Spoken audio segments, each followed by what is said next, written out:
Hello friends, welcome to our YouTube channel that is IP trend. और आज की class में हम डिस्कस करने वाले हैं simple input and output statements in Python language. जैसा कि आप सबको पता ही होगा कि हम अपने चैनल पे जो है जनरली 11th और 12th क्लास के स्टूडेंट्स के लिए वीडियोस अपलोड करते हैं जो कि इंफॉर्मेटिक प्रैक्टिसेस और कंप्यूटर साइंस सब्जेक्ट पर बेस्ड होती हैं। 12th क्लास के ऑलमोस्ट सिलेबस की मैंने आपको सिलेबस वाइज जो डिवीजन बताया था, तो फर्स्ट और सेकंड यूनिट की कंप्लीट वीडियोस जो हैं ऑलरेडी हम अपलोड कर चुके हैं। थर्ड और फोर्थ यूनिट जो है वो 7 और 8 मार्क्स की आती है एग्जाम्स में, इसलिए अभी हमने उसकी वीडियोस को थोड़े टाइम के लिए रोक दिया है कि वो टॉपिक्स हम बाद में डिस्कस करेंगे। लेकिन उससे पहले 12th क्लास की जो यूनिट 1 है वो पूरी की पूरी पाइथन बेस्ड है। तो जिन स्टूडेंट्स का 11th क्लास में अगर बेस कभी क्लियर नहीं हो पाया तो वो स्टूडेंट्स जो हैं वो 12th क्लास का भी सिलेबस अच्छे से नहीं कर पाएंगे, तो इसलिए उनका बेस क्लियर होना बहुत जरूरी है।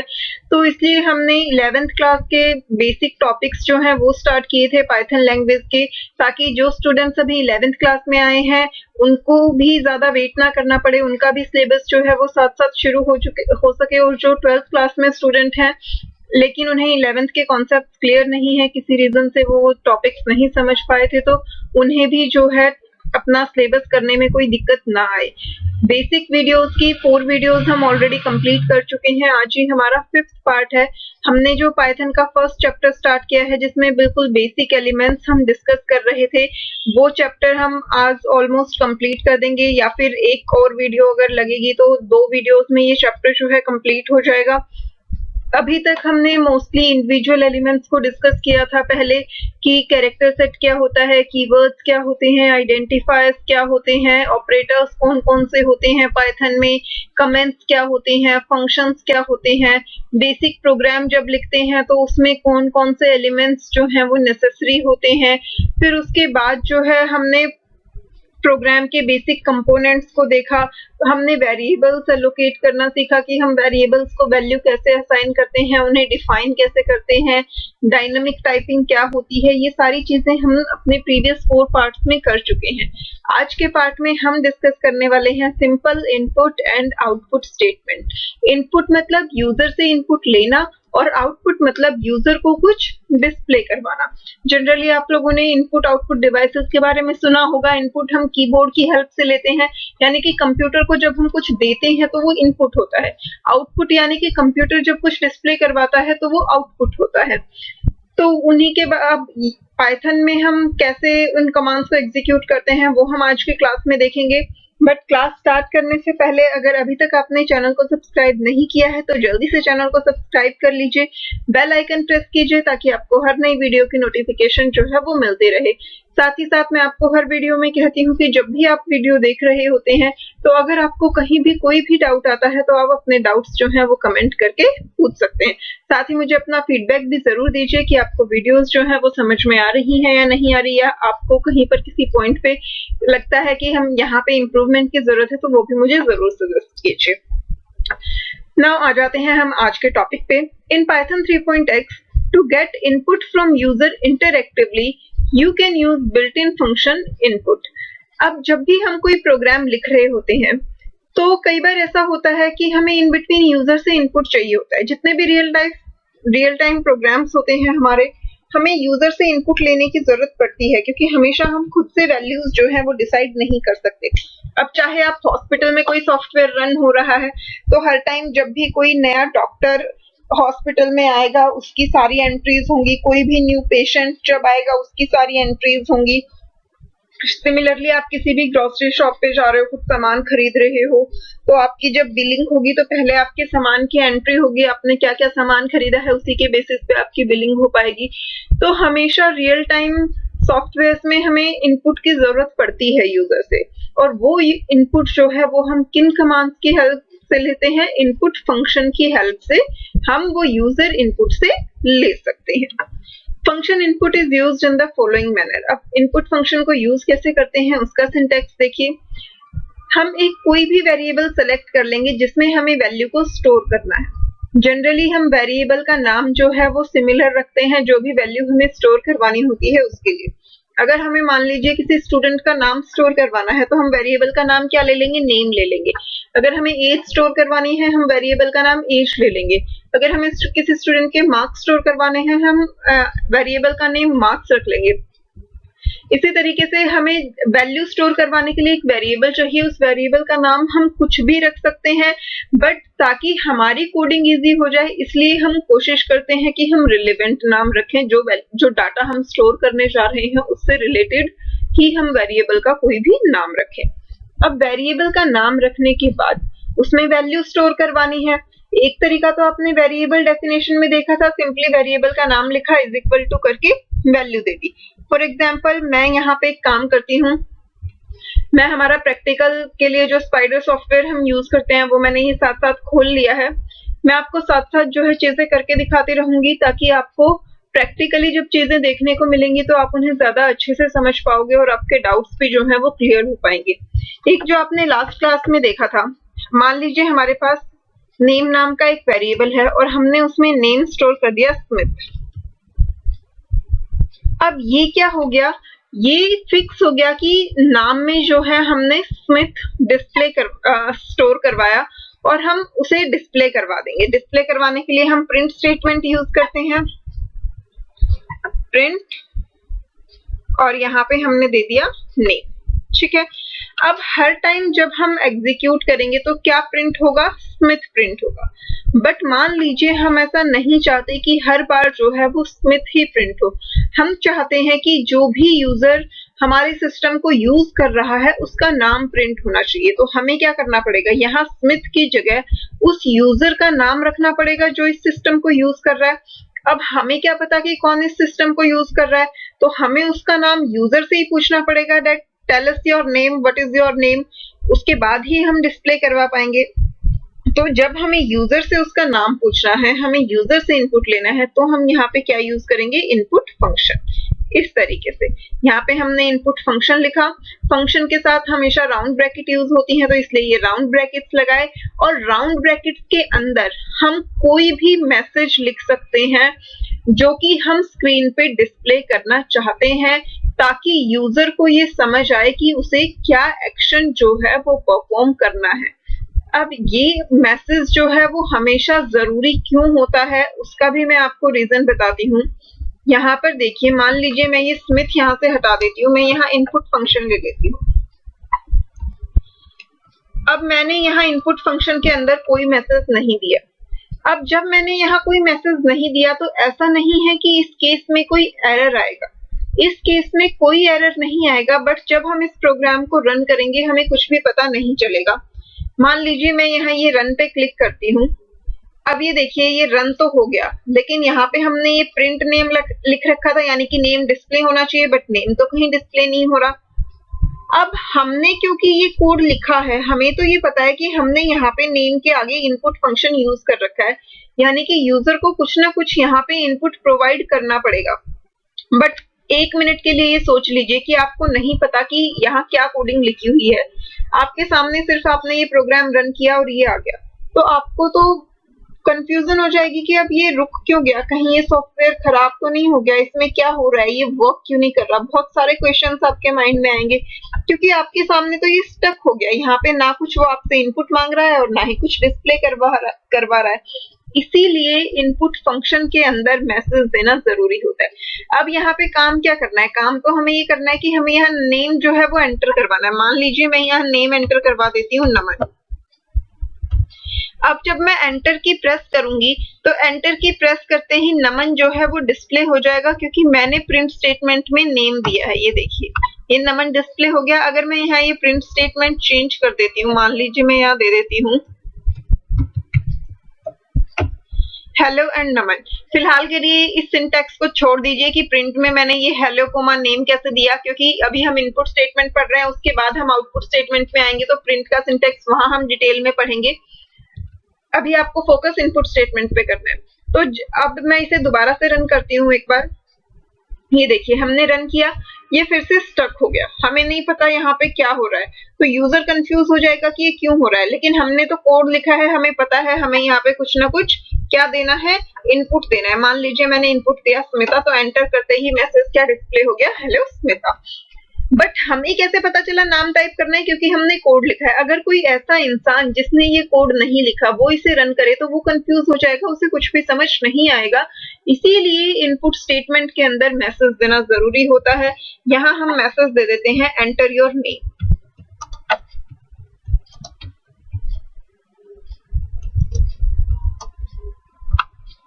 मैसेज हमेशा स्ट्रिंग टाइप का होता है। इनपुट के अंदर हम जो भी टाइप करेंगे वो डबल कोट्स में लिखेंगे, क्योंकि हमें एक स्ट्रिंग यहाँ पे इनपुट में देनी है। ठीक है, अब हम इस प्रोग्राम को रन करते हैं। तो ये देखिए, अब जब आपने ये प्रोग्राम रन किया, आपको यहाँ मैसेज क्या मिल रहा है, एंटर योर नेम। यानी कि आपको कोई डाउट नहीं है, आपको पता है यहाँ आपको आपका नाम टाइप करना है। मान लीजिए मैंने यहाँ टाइप कर दिया निष्ठा।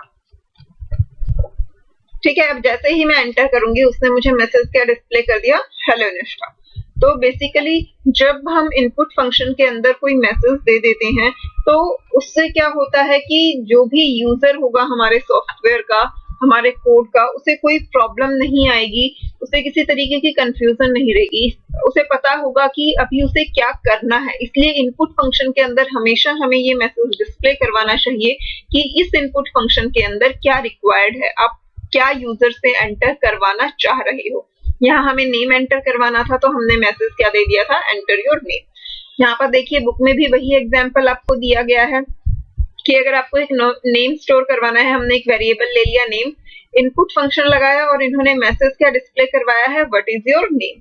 तो यहाँ भी व्हाट इज योर नेम अगर डिस्प्ले हो रहा है तो यूजर को क्लियर हो जाएगा कि उसे उसका नाम बताना है। तो जो भी मैसेज आपको सुटेबल लगे वो मैसेज आप इनपुट फंक्शन के अंदर जो है टाइप कर सकते हो। ये देखिए, इस तरीके से अगर आपने कोड लिखा और उसे रन किया तो आपको क्या डिस्प्ले होगा, इस तरीके से ये मैसेज डिस्प्ले हो जाएगा that what is your name. और यहाँ पर आपका ये कर्सर ब्लिंक करेगा जहां पे आपको अपना इनपुट यूजर को देना है। The values that you type in front of the displayed prompt, जो हमारा ये मैसेज डिस्प्ले हुआ है इसके आगे हम जो भी वैल्यू टाइप करेंगे will be assigned to given variable। वो वैल्यू जो है वो हमारे वेरिएबल को असाइन हो जाएगी। अब यहाँ हमारा कर्सर था, उसने मैसेज दिया व्हाट इज योर नेम, तो जो भी नाम यहाँ पे टाइप होगा वो नाम हमारे वेरिएबल में स्टोर हो जाएगा। हमारा वेरिएबल क्या था, नेम। ठीक है, और ये name in the above case, यानी कि जो अबव कोड हमने लिखा है उसमें हमारे वेरिएबल का नाम क्या है, नेम, उसमें हमारी वैल्यू जो है वो स्टोर हो जाएगी। Now consider the following command sequence. अब इसके बाद ये देखिए, ये एक और कमांड्स की सीक्वेंस हमें यहाँ पर दी गई है, इसे हम एक बार देख लेते हैं। यहाँ पर सबसे पहले हमें क्या दिया गया है, हमने एक नेम नाम का वेरिएबल लिया है, उसमें हमने मैसेज दिया इनपुट एंटर योर नेम, यानी कि नेम में हम यूजर का नाम स्टोर करवा रहे हैं। जब आप इस कोड को रन करोगे तो आपको मैसेज क्या मिलेगा, एंटर योर नेम, और उसके आगे आप अपना नाम जो है वो टाइप कर दोगे। मान लीजिए आपको यूजर से एज भी इनपुट करवानी है, तो आप क्या करेंगे, एक वेरिएबल ले लिया, उसके आगे इनपुट फंक्शन लिखा, अब एज चाहिए तो मैसेज क्या डिस्प्ले करवा दिया, एंटर योर एज। तो यूजर ने क्या की, अपनी एज जो है वो डिस्प्ले करवा दी। अब बुक से देखने से पहले मैं आपको ये चीज एक बार प्रैक्टिकली करके दिखा देती हूँ ताकि आप लोगों को चीजें जो है वो अच्छे से समझ आए। यही सेम पार्ट है, यूजर से नेम इनपुट करवाया है, नेम डिस्प्ले करवा दिया, यूजर से एज इनपुट करवानी है। यहां से मैं ये प्रिंट स्टेटमेंट हटा देती हूँ, फिलहाल हमें इसकी जरूरत नहीं है। अब हमें क्या करना है, यूजर से क्या डिस्प्ले करवाना है, एज डिस्प्ले करवानी है। ठीक है, तो हम ले लेते हैं age is equal to, input function लगाएंगे, again input enter your as.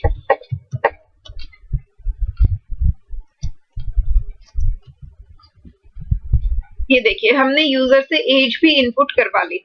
अब मान लीजिए हम नेम और एज जो है वो डिस्प्ले करवा रहे हैं। ठीक है, तो हम पहले प्रिंट करवा देते हैं नेम, उसके बाद हम प्रिंट करवा देते हैं एज।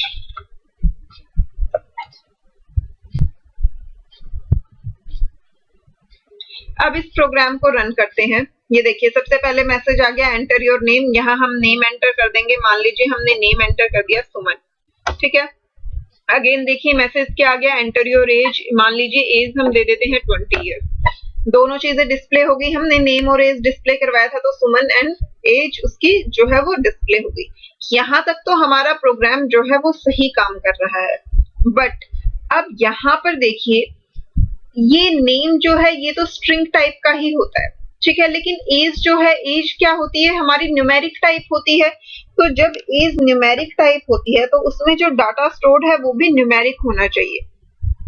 अब आप ये कहेंगे कि यहाँ पे डाटा न्यूमेरिक ही तो है, हमने 20 एंटर किया तो यहाँ पे 20 स्टोर हो गया। भले ही हमने यहाँ यूजर से 20 इनपुट दिया है, बट एज में वो 20 स्टोर तो हुआ है, बट वो एज ए न्यूमेरिक नहीं, एज अ स्ट्रिंग स्टोर होता है। ऐसा क्यों होता है? क्योंकि जो हमारा इनपुट फंक्शन है, इनपुट फंक्शन की एक प्रॉपर्टी होती है कि वो यूजर से जो भी डाटा रीड करेगा वो स्ट्रिंग फॉर्मेट में रीड करेगा, यानी कि डबल कोट्स के अंदर, सिंगल कोट्स के अंदर, उस तरीके से रीड करेगा। तो यहाँ जब हम एज एंटर करवाते हैं, ये एज जब हमने एंटर करवाई तो उसने इस एज को भी एज अ स्ट्रिंग रीड किया। तो यानी कि कोट्स में, और आपको पता ही है स्ट्रिंग लिटरल्स आपने पढ़े थे। जिन स्टूडेंट्स को स्ट्रिंग लिटरल्स की नॉलेज नहीं है वो प्रीवियस वीडियो का पार्ट 3 है शायद से, पार्ट 2 और पार्ट 3 में हमने लिटरल्स डिस्कस किए थे, तो वहां पे स्ट्रिंग लिटरल्स बहुत डिटेल में डिस्कस किए गए हैं। वीडियो का लिंक मैं आपको डिस्क्रिप्शन बॉक्स में दे रही हूँ, आप वहां से उसे देख सकते हैं। डबल कोट्स या सिंगल कोट्स के अंदर चाहे हमने डिजिट्स लिखे हैं, अल्फाबेट्स लिखे हैं या स्पेशल सिंबल्स यूज किए हैं, वो सब किसमें काउंट होते हैं? स्ट्रिंग्स में काउंट होते हैं। और इनपुट फंक्शन यूजर से जो भी रीड करेगा वो स्ट्रिंग फॉर्मेट में करेगा। तो यहाँ ये एज जो है इसका डाटा टाइप क्या बन जाता है? स्ट्रिंग बन जाता है। आप चाहे तो चेक भी कर सकते हैं, मैं यहाँ प्रिंट करवा देती हूँ। नेम के साथ ही मैं टाइप नेम करवा देती हूँ। अब टाइप फंक्शन भी, जो स्टूडेंट्स इस वीडियो को पहली बार देख रहे हैं उन्हें नहीं पता होगा, जिन्होंने प्रीवियस वीडियोस देखी हैं उन्हें ये देख के याद आ गया होगा। टाइप फंक्शन का काम क्या होता है कि वेरिएबल का डाटा टाइप बताना। जो ये नेम और एज हमारे वेरिएबल्स हैं, अगर हमें चेक करना है कि इनका डाटा टाइप क्या है, नेम का डाटा टाइप क्या है, एज का डाटा टाइप क्या है, तो उसके लिए हम कौन सा फंक्शन यूज करते हैं? Type function. जब हम टाइप फंक्शन के अंदर किसी भी वेरिएबल का या लिटरल का नाम लिखते हैं तो टाइप फंक्शन हमें उसका डाटा टाइप जो है वो रिटर्न कर देता है। तो ये यहाँ हमें नेम के साथ नेम का डाटा टाइप हमने प्रिंट करवा दिया, एज के साथ हम एज का डाटा टाइप जो है वो प्रिंट करवा देते हैं। ठीक है, अब हम इस प्रोग्राम को रन करते हैं।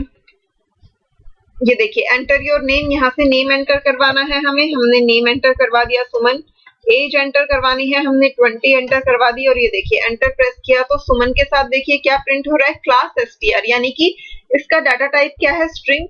और ये देखिए 20 के साथ भी मैसेज क्या डिस्प्ले हो रहा है? क्लास str, यानी कि ये 20 भी जो है वो आपका स्ट्रिंग टाइप का है। अब क्योंकि ये स्ट्रिंग टाइप का है तो ये प्रॉब्लम क्रिएट करेगा। मान लीजिए आपको सुमन की एज में 1 ऐड करना है। अगर मैं यहाँ लिखती हूँ प्रिंट एज +1, ठीक है, तो अब इस केस में क्या होगा? हम इस प्रोग्राम को रन करेंगे। अब इंटरप्रेटर होता है पाइथन में, वो लाइन बाय लाइन एग्जीक्यूट करता है। तो पहले उसने हमसे नेम मांगा, हमने नेम टाइप कर दिया, एज मांगी, हमने एज टाइप कर दी। अब ये देखिए क्या हुआ, पहले उसने नेम हमसे ली, एज हमसे ली, उसके बाद उसने क्या किया? डिस्प्ले करवाया दोनों को। ये देखिए नेम और एज और उनके साथ उनका डाटा टाइप जो है वो डिस्प्ले करवाया। उसके बाद उसे ये वाली स्टेटमेंट मिली प्रिंट एज +1, और जैसे ही उसे ये स्टेटमेंट मिली उसने क्या किया? उसने एरर शो कर दिया। एरर क्यों शो किया? that you can't add a integer in the string, can only concatenate str not int to str। अब इस एरर मैसेज का मतलब क्या है? अब यहाँ पे ये एज जो है ये स्ट्रिंग डाटा टाइप है और 1 जो है वो इंटीजर डाटा टाइप है। तो वो ये कह रहा है कि आप किसी इंटीजर को किसी स्ट्रिंग में ऐड नहीं कर सकते।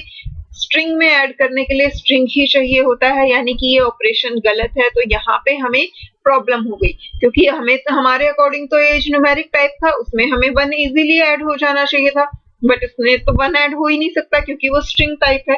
तो ये प्रॉब्लम क्रिएट करेगा। अब ये तो सिर्फ एक एग्जाम्पल है, हमें तो यूजर से क्या पता किस तरीके का, मान लीजिए हमें किसी स्टूडेंट के मार्क्स एंटर करवाने हैं, किसी स्टूडेंट की परसेंटेज एंटर करवानी है, किसी स्टूडेंट का वेट हमें यूजर से एंटर करवाना है, बहुत सारी चीजें हो सकती हैं।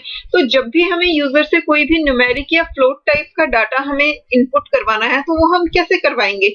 यूजर से अगर हमें स्ट्रिंग मिल रहा है तो उसके लिए भी हमें टेंशन लेने की जरूरत नहीं होती है। पाइथन हमें एक एडिशनल फंक्शनैलिटी प्रोवाइड करता है जिससे कि हम स्ट्रिंग को इंटीजर में या फ्लोट में कन्वर्ट कर सकते हैं। अब यहाँ पर देखिए, ये एज जो था वो क्या था? स्ट्रिंग टाइप का था। अगर हमें इसे इंटीजर में कन्वर्ट करना है, मान लीजिए हम एक वेरिएबल ले लेते हैं AGE1 लिख लेते हैं इसमें, ठीक है।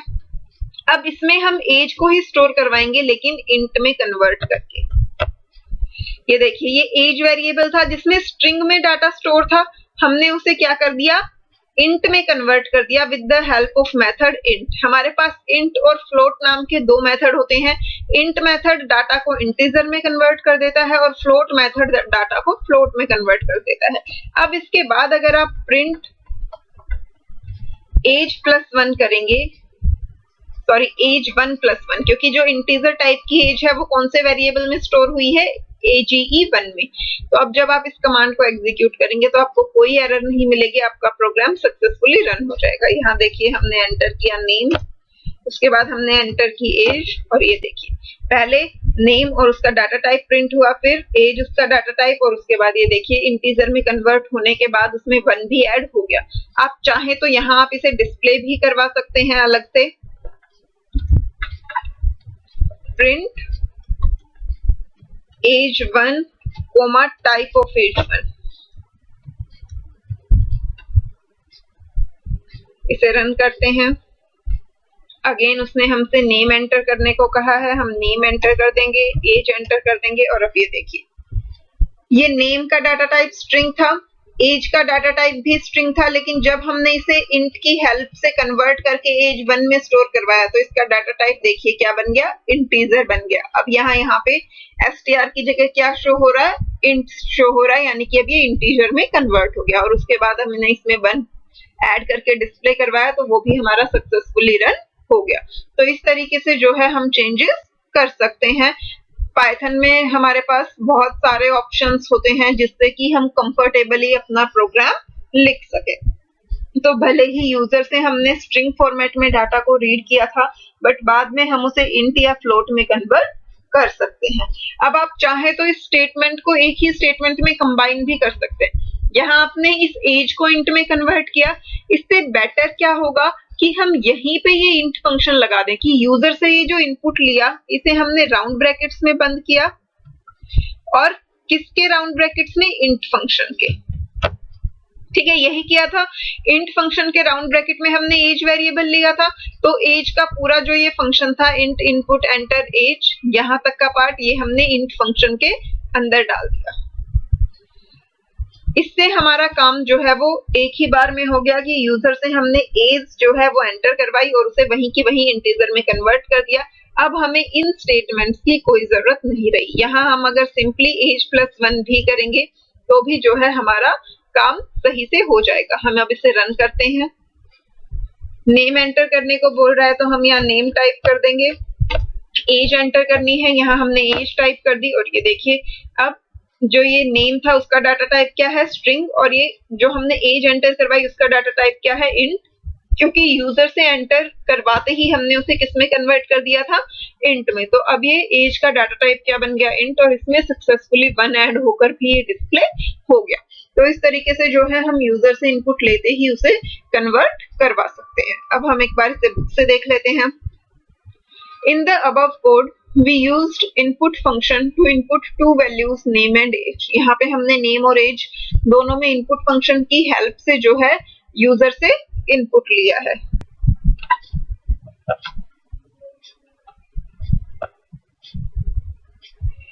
But input has a property which you must be aware of। तो वो कह रहा है आपको कि इनपुट फंक्शन की एक प्रॉपर्टी होती है जिसके बारे में हमें पता होना जरूरी है, और वो प्रॉपर्टी क्या है मैंने अभी अभी आपको बताई। Input function always return a value of string type. की जो इनपुट फंक्शन होता है वो हमेशा स्ट्रिंग टाइप की वैल्यू रिटर्न करता है, यानी कि जो भी डाटा हम इनपुट फंक्शन की हेल्प से कीबोर्ड से यूजर से रीड करते हैं वो डाटा हमेशा स्ट्रिंग फॉर्मेट में लिया जाता है। Notice carefully in the above code, while displaying both values name and age, both are in single quotes, that is they are in string format. Now what are its consequences? अब अगर ऐसा हुआ है कि ये एज जो है वो भी हमारी स्ट्रिंग फॉर्मेट में हुई है तो इसके कॉन्सिक्वेंसेस क्या हो सकते हैं? Specially when you are entering a number, जब हम यूजर से स्ट्रिंग इनपुट करवा रहे हैं तब तो कोई प्रॉब्लम होगी ही नहीं। प्रॉब्लम सिर्फ कब आएगी जब हम यूजर से कोई नंबर इनपुट करवा रहे हैं, क्योंकि हमने तो अपनी तरफ से नंबर इनपुट करवाया है बट इनपुट होने के बाद वो क्या बन गया? स्ट्रिंग बन गया। In order to understand this consider the following code, और इसे समझने के लिए हम ये फॉलोइंग कोड जो स्निपेट हमें यहाँ पे दिया गया है हम ये देखते हैं। ऑल्दो हमने प्रैक्टिकली ये पार्ट ऑलरेडी करके देख लिया है पर फिर भी हम एक बार दोबारा से देख लेते हैं ताकि सभी स्टूडेंट्स को अच्छे से क्लियर हो जाए। अब यहाँ देखिए एज जो है वो यूजर से इनपुट ली थी, तो यूजर ने एज कितनी इनपुट की? यहाँ पे 16 इनपुट की। ठीक है, तो यहाँ तक तो ठीक है कि उसने 16 इनपुट कर दी। अब उसने अपनी तरफ से तो एक नंबर 16 इनपुट कर दिया। एज वेरिएबल में जाके वो किस फॉर्मेट में स्टोर हो गई? स्ट्रिंग फॉर्मेट में स्टोर हो गई। अब जब इस एज वेरिएबल में हमने 1 ऐड करने की कोशिश की, अपनी तरफ से तो हम सही कर रहे हैं क्योंकि एज जो है वो न्यूमेरिक टाइप था, उसमें इजीली 1 ऐड हो सकता है। बट जब हम इसमें 1 ऐड करेंगे तो हमें क्या मिलेगा? एरर मिलेगा कि हम एक स्ट्रिंग में इंटीजर को ऐड नहीं कर सकते। और ऐसा क्यों होता है? क्योंकि ये जो एज है उसने यूजर से जब डाटा रीड किया तो उसे वो डाटा किस फॉर्मेट में मिला? स्ट्रिंग फॉर्मेट में मिला। See, Python raised an error when you tried to add 1 to age whose value you entered as 16। अब यहाँ पे पाइथन ने एरर रेज कर दिया जब हमने एज वेरिएबल में 1 ऐड करने की कोशिश की, जबकि अपनी तरफ से तो हमने एज में क्या वैल्यू ऐड की थी? 16, तो 16 में 1 ऐड करके हमें 17 मिल जाना चाहिए, बट ऐसा हुआ नहीं। The reason behind this is very obvious and clear that Python cannot add an integer to a string, कि Python जो है वो किसी string में integer को add नहीं कर सकता। Since variable age received value 16 through input, it is actually had 16 in single quotes। जब age variable ने input function की help से 16 को read किया तो वो 16 उसमें किस फॉर्मेट में स्टोर हुआ? सिंगल कोट्स में, यानी कि स्ट्रिंग वैल्यू में। वो 16 जो है वो इंटीजर वैल्यू नहीं, स्ट्रिंग वैल्यू उसमें स्टोर हुई। Thus you cannot add an integer to it, और क्योंकि वो स्ट्रिंग फॉर्मेट में है तो हम उसमें किसी इंटीजर को ऐड नहीं कर सकते। You can check yourselves the type of variable is whose value you entered through the input function। अब आप लोग मुझे एक बार वीडियो को पॉज कीजिए और सोचिए कि अब आप वेरिएबल जो ये एज है उसका टाइप कैसे चेक करेंगे। मैंने अभी अभी जब प्रैक्टिकली किया था तो आपको बताया था, तो अब यहाँ पे आप खुद से सोचने की कोशिश कीजिए कि अभी अभी हमने कौन सा फंक्शन यूज किया था किसी भी वेरिएबल के डाटा टाइप को यूज करने के लिए? वो फंक्शन था टाइप फंक्शन। तो यहाँ पे भी उन्होंने उसी फंक्शन की हेल्प से डाटा टाइप चेक किया है।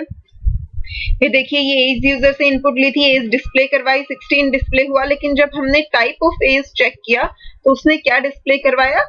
str, यानी कि स्ट्रिंग। अब एक चीज और मैं आपको यहाँ बताना चाहूंगी कि ये बुक में जो आपके कोड स्निपेट दिए हुए हैं ये, और जो हम प्रैक्टिकली देख रहे हैं उसमें कुछ स्टूडेंट्स को थोड़ा बहुत डिफरेंट जो है नोटिस हो रहा होगा अगर आप ध्यान से देख रहे हैं तो। लाइक यहाँ पे ये टाइप ऑफ एज जब आपने चेक किया तो ये str डिस्प्ले हुआ, जबकि आपने जब प्रैक्टिकली देखा था तो आपको पूरा प्रॉपर मैसेज मिल रहा था क्लास कोमा str। सिमिलरली ये एज जो है यहाँ पे इस तरीके से कोट्स में डिस्प्ले हो रहा है। ये ऐसा क्यों हो रहा है कि ये वाला जो आपके कोड स्निपेट्स हैं ये पाइथन कंसोल पे वर्क हुआ है, और हम जो प्रैक्टिकल करके देख रहे हैं वो हम स्पाइडर पे कर रहे हैं, यानी कि हम IDE यूज कर रहे हैं। तो जब आप एनाकोंडा में स्पाइडर या जुपिटर की हेल्प से वर्किंग करते हो तो जैसे मैं आपको प्रैक्टिकली करके दिखा रही हूँ सेम इसी तरीके से आपकी वर्किंग होती है। लेकिन अगर आपने जो आपकी वो ब्लैक स्क्रीन होती है, पाइथन कंसोल होता है, अगर आप उस पर वर्किंग कर रहे हो तो आपको इस तरीके का जो है वो आउटपुट मिलेंगे। तो इसीलिए मैं आपको दोनों से समझा रही हूँ, बुक से भी समझा रही हूँ और प्रैक्टिकली भी, ताकि आपको कहीं भी कोई कंफ्यूजन जो है वो ना रहे। नाउ अब क्वेश्चन आता है कि अगर हमें नंबर रीड करना है तो हम करेंगे कैसे? ठीक है, now our next point is कि जब हमें कीबोर्ड से या फिर यूजर से इंटीजर या फिर फ्लोट इंफॉर्मेशन इनपुट करवानी है तो वो हम कैसे करवाएंगे? तो प्रैक्टिकली तो हम देख ही चुके हैं, अब हम एक बार बुक से थ्योरेटिकली रीड कर लेते हैं। string values cannot be used for arithmetic or other numeric operation. ये बात हम सब जानते हैं कि जो string values होती हैं उन पे arithmetic या numeric operations perform नहीं किए जा सकते. For these operations you need to have values of numeric type. उन operations को perform करने के लिए हमें numeric type ही values चाहिए होती हैं, चाहे integer हो या फिर float हो. But what you would do if you have to read numbers? अब लेकिन हमारे सामने क्वेश्चन ये है कि हम नंबर्स को रीड करेंगे कैसे, चाहे वो इंटीजर के हो या फ्लोट के. तो यहाँ पर पाइथन हमें फिर से एक एक्स्ट्रा फंक्शन प्रोवाइड करता है. The function input returns the entered value in string type only. Then what is the way out, कि जब इनपुट फंक्शन सिर्फ स्ट्रिंग वैल्यू दे रहा है तो हमारे पास वे आउट क्या है. We need not to worry because Python offers two functions, int and float, to be used with input to convert the values received through the input into int and float type. Python जो है वो हमें int और float दो functions provide करता है. int function क्या करता है, int function string value को integer में convert कर देता है और float function जो है वो string value को float में convert कर देता है. इन फंक्शंस की हेल्प से हमने इनपुट मैथ फंक्शन से जो भी स्ट्रिंग इनपुट करवाई होती है हम उसे इंटीजर या फिर फ्लोट में कन्वर्ट कर देते हैं.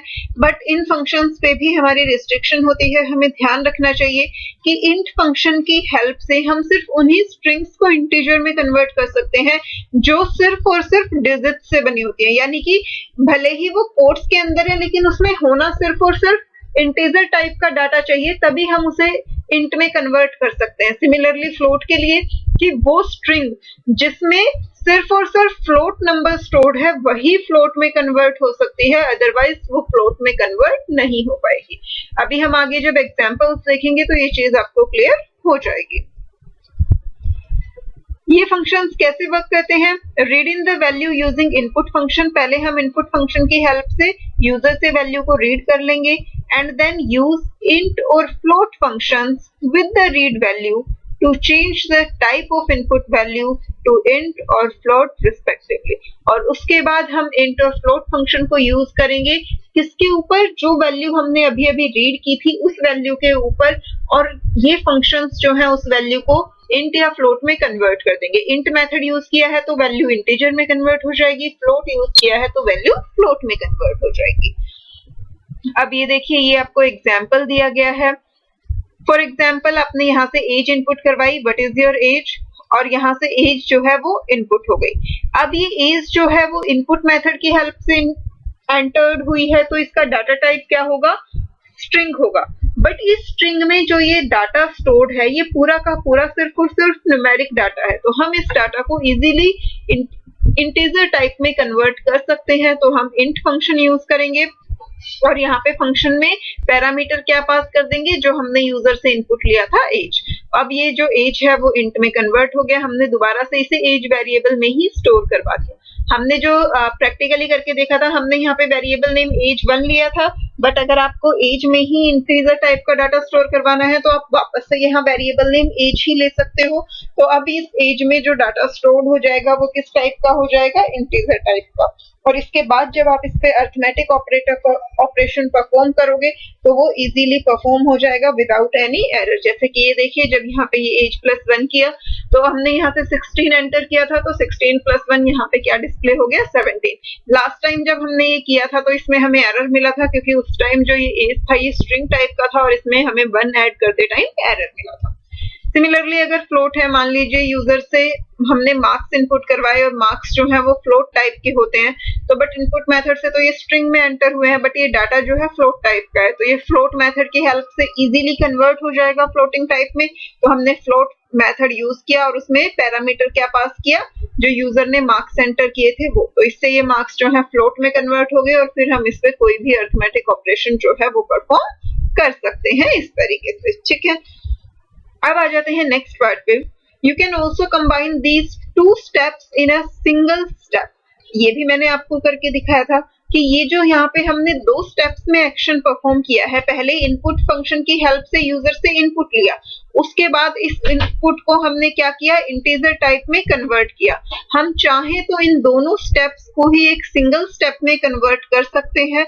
कैसे कर सकते हैं, कि ये जो इनपुट वाला जो हमारी स्टेटमेंट थी, हम इस पूरी की पूरी स्टेटमेंट को इंट फंक्शन के अंदर टाइप कर दें तो इससे हमारा काम हो जाएगा। हम यहाँ वेरिएबल नेम देंगे जिस भी वेरिएबल में हमें स्टोर करना है। अब अगर हमें यूजर से जो डाटा चाहिए वो इंटीजर टाइप का चाहिए तो हम क्या करेंगे, इंट फंक्शन यूज करेंगे और उसके अंदर जो है अपना इनपुट मेथड लगा देंगे, ये पूरा इस तरीके से, ठीक है। सिमिलरली अगर हमें उसे फ्लोट में कन्वर्ट करना है तो हम फ्लोट फंक्शन लिखेंगे और उसके अंदर हम अपना इनपुट फंक्शन जो है वो कंप्लीटली लिख देंगे। तो हमने जो यूजर से इनपुट लिया वो डायरेक्टली यहाँ से अगर इंट फंक्शन यूज किया है तो इंटीजर में कन्वर्ट हो जाएगा, फ्लोट फंक्शन यूज किया है तो फ्लोट में कन्वर्ट हो जाएगा। तो यहाँ हमारा ये पूरा काम एक ही स्टेटमेंट में हो गया, हमें मल्टीपल स्टेटमेंट्स की जरूरत नहीं पड़ी। अब हमारा जो डाटा है वो जिस टाइप का हमें चाहिए था हमने उसे उसी टाइप में कन्वर्ट कर लिया यूजर से इनपुट लेते ही, हमने उस स्ट्रिंग वाले डाटा को स्टोर ही नहीं किया। फॉर एग्जाम्पल यहाँ पर देखिए मार्क्स थे तो मार्क्स फ्लोट टाइप के होते हैं, हमें पता है, तो हमने पहले से ही फ्लोट फंक्शन यूज किया और इसके अंदर हमने इनपुट फंक्शन लगा दिया, इनपुट एंटर मार्क्स, ठीक है। तो ये जब मार्क्स एंटर हुए ये किस टाइप के होंगे, इसका डाटा टाइप फ्लोट ही होगा। जब भी आप इसे टाइप फंक्शन की हेल्प से चेक करोगे तो ये फ्लोट टाइप का ही मिलेगा। सिमिलरली एज वाले केस में देखिए इंट फंक्शन के अंदर ही हमने इनपुट फंक्शन को कॉल किया है, तो यहाँ से जो एज एंटर होगी उसका डाटा टाइप क्या होगा, हमारा इंट होगा। यहाँ पर इन्होंने यही चीज आपको परफॉर्म भी करके दिखाई है। जब हमने मार्क्स का डाटा टाइप चेक किया टाइप फंक्शन की हेल्प से तो ये देखिए क्या रिटर्न हुआ, फ्लोट, और जब हमने एज का चेक किया तो हमें क्या मिला, इंट मिला। अब ये देखते हैं, after using int and float function with input you can check yourself using type function that the type of read value is now int or float now। तो ये हमने यहाँ पे चेक कर ही लिया कि जब हमने इन एंटर्ड वैल्यूज का डाटा टाइप चेक किया तो हमें फ्लोट और इंट ही मिला क्योंकि हमने डायरेक्टली इन्हें कन्वर्ट कर दिया था। अब आ जाता है सबसे इम्पोर्टेंट पार्ट, हमने पढ़ तो लिया कि हम यूजर से इनपुट कैसे लेंगे। अब यहाँ पे हम ये देखेंगे कि नॉर्मली जब भी हम ऐसे एक्शन परफॉर्म करते हैं, हम यूजर से इनपुट लेते हैं, तो कौन कौन से ऐसे एरर्स होते हैं जो पॉसिबली हमारे साथ हो जाते हैं। जनरली जब भी हम फर्स्ट टाइम काम कर रहे होते हैं, हमें ज्यादा प्रैक्टिस नहीं होती। इवन अगर आप खुद भी देखेंगे कि अगर आप यहीं तक का पार्ट आपने स्टडी किया है और उसके बाद आप प्रैक्टिकल करने बैठ रहे हैं तो बहुत सारे स्टूडेंट्स ऐसे होंगे जो बहुत सारी मिस्टेक्स करेंगे। कुछ मिस्टेक्स ऐसी होती हैं जो बहुत कॉमन होती हैं और हर फ्रेशर या जो भी न्यू पर्सन कोडिंग ट्राई कर रहा होता है वो इस तरीके की मिस्टेक्स करता है। तो इसीलिए यहाँ पे आपको ऑलरेडी डिस्क्राइब्ड है कि कौन कौन से कॉमन मिस्टेक्स होती हैं, एरर्स होते हैं जो यूजर्स करते हैं, जो हमें मिलते हैं। तो हम पहले से ही अगर उन्हें डिस्कस कर लेंगे तो हमारे माइंड में एक पिक्चर जो है वो बिल्कुल क्लियर रहती है और जब हम प्रैक्टिकली काम करते हैं, खुद से परफॉर्म करते हैं, तो एरर होने के चांसेस जो हैं वो कम हो जाते हैं। Possible errors when reading numeric values, कि जब हम न्यूमेरिक वैल्यूज को रीड कर रहे होते हैं यूजर से तो कौन कौन से ऐसे एरर्स हैं जो मिल सकते हैं। If you are planning to input an integer or floating point number using input inside int or float such as shown below, कि जब भी हमें न्यूमेरिक टाइप का डाटा चाहिए होता है तो हम इनपुट फंक्शन को इंट या फ्लोट फंक्शन के अंदर यूज करते हैं, जैसे कि यहाँ दिखाया गया है। यहाँ एज एंटर करने के लिए इनपुट फंक्शन को हमने किस फंक्शन के अंदर यूज किया है, इंट फंक्शन के अंदर यूज किया है। सिमिलरली जब हमें परसेंटेज एंटर करवानी थी तो हमने इनपुट फंक्शन को किसके अंदर यूज किया है, फ्लोट फंक्शन के अंदर यूज किया है। तो जब हम इस तरीके से काम करते हैं तो कौन कौन से पॉसिबल एरर्स जो है वो हो सकते हैं हमसे। Then you must ensure that the value you are entering must be in the form that is easily convertible to the target type. अब यहाँ पे हमें ये ध्यान रखना होता है कि हम इनपुट फंक्शन की हेल्प से जो यूजर से इनपुट ले रहे हैं वो इनपुट ऐसा होना चाहिए जो इजीली हमारे टारगेटेड डाटा टाइप में कन्वर्ट हो जाए। हमारा टारगेटेड डाटा टाइप कौन सा है, एज के केस में हमारा टारगेट डाटा टाइप है इंट की, जो हमने यूजर से इनपुट लिया है हमें उसे इंट में कन्वर्ट करना है। और परसेंटेज के केस में हमारा टारगेट डाटा टाइप क्या है, फ्लोट, की यूजर से जो हमने इनपुट लिया है हमें उसे फ्लोट में कन्वर्ट करना है। तो हमें जो वैल्यू देनी है वो इस तरीके से देनी है कि वो वैल्यू इजीली इंट में कन्वर्ट हो जाए और परसेंटेज के केस में वो वैल्यू इजीली फ्लोट में कन्वर्ट हो सके। इस चीज का हमें ध्यान रखना होता है। अब हम यहाँ one by one cases discuss करते हैं कि किस किस तरीके की मिस्टेक्स जो है वो आ जाती है। While inputting integer values using int with input, जब हम इनपुट फंक्शन को इंट फंक्शन के अंदर कॉल करते हैं इंटीजर वैल्यूज इनपुट करवाने के लिए, make sure that the value being entered must be int type compatible. तो हमें इस चीज का ध्यान रखना चाहिए कि जो वैल्यू है वो इंटीजर में कन्वर्ट होने के लिए कंपैटिबल होनी चाहिए। हम मान लीजिए हम यूजर से कोई ऐसे डाटा टाइप करवा देते हैं जो कि अल्फाबेट्स होते हैं जिसमें कि डेसिमल हो, जिसमें कोई स्पेशल कैरेक्टर हो, तो फिर वो वैल्यू इंटीजर में कन्वर्ट ही नहीं हो सकती, तो उस केस में हमें एरर ही मिलेगा। तो हमें ये ध्यान रखना है कि हमें कंपैटिबल वैल्यू ही एंटर करवानी है जो कि इंट में कन्वर्ट हो सके। Carefully have a look at the example code given below to understand it. इसे समझने के लिए ये आपको कोड स्निपेट दिया गया है। यहाँ पर ये देखिए हमने एज एंटर करवाई इनपुट फंक्शन की हेल्प से, जो कि हमने इंट फंक्शन के अंदर कॉल किया है। ये स्टेटमेंट हम अभी कई टाइम से पढ़ रहे हैं।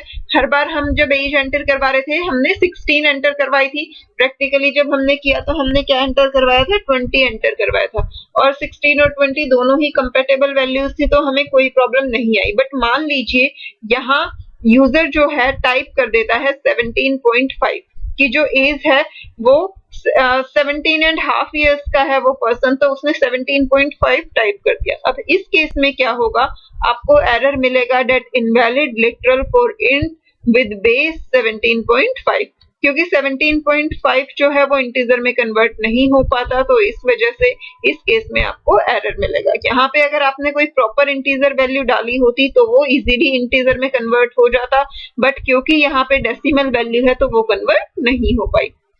सिमिलरली जब एज एंटर करवा रहे हैं, मान लीजिए वो 17 इयर्स का है, बट वो 17 डिजिट्स में टाइप करने की बजाय इस तरीके से स्ट्रिंग में टाइप कर देता है, 17 अल्फाबेट्स टाइप कर देता है।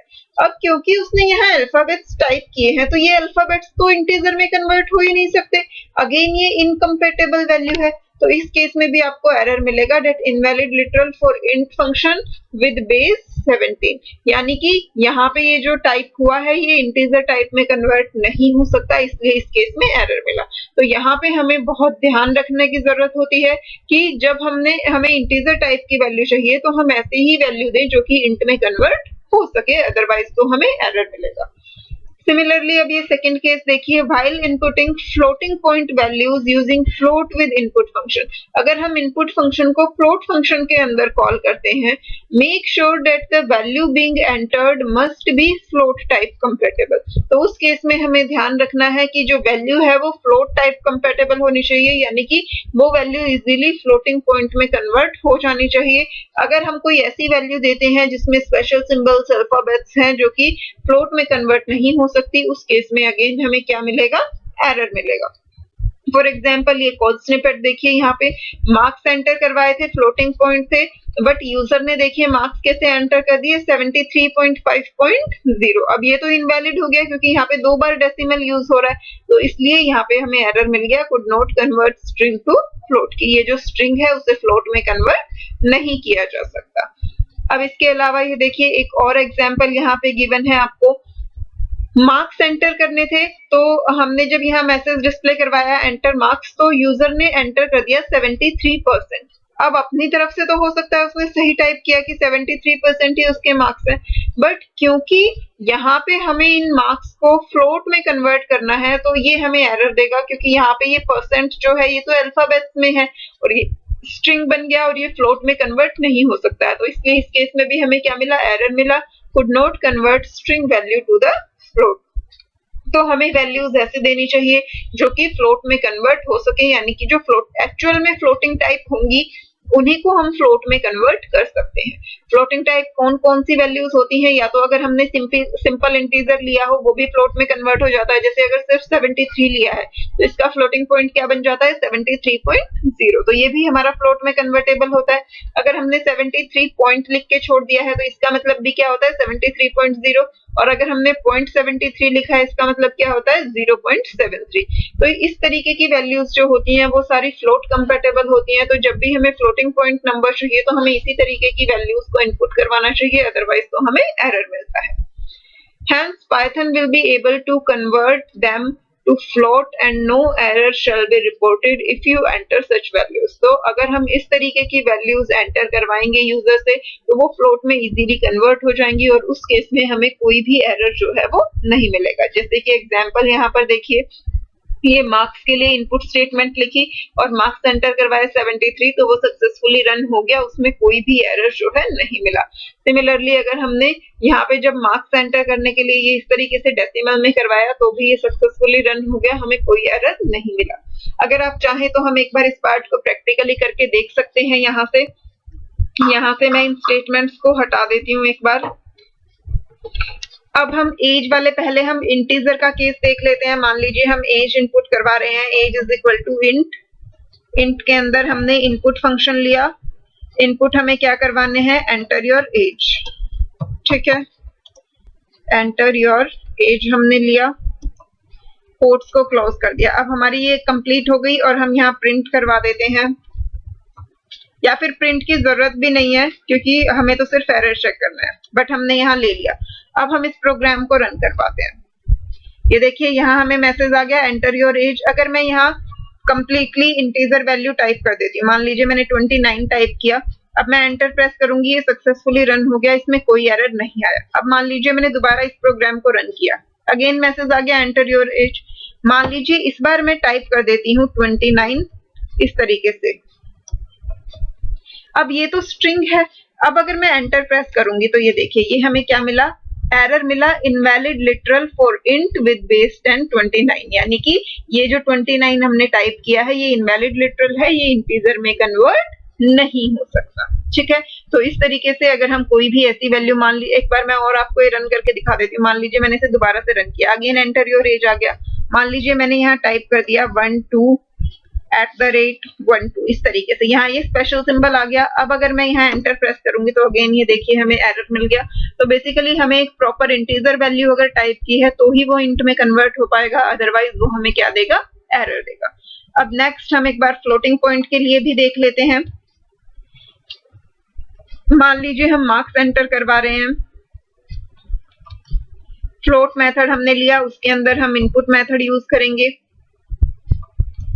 Enter your marks.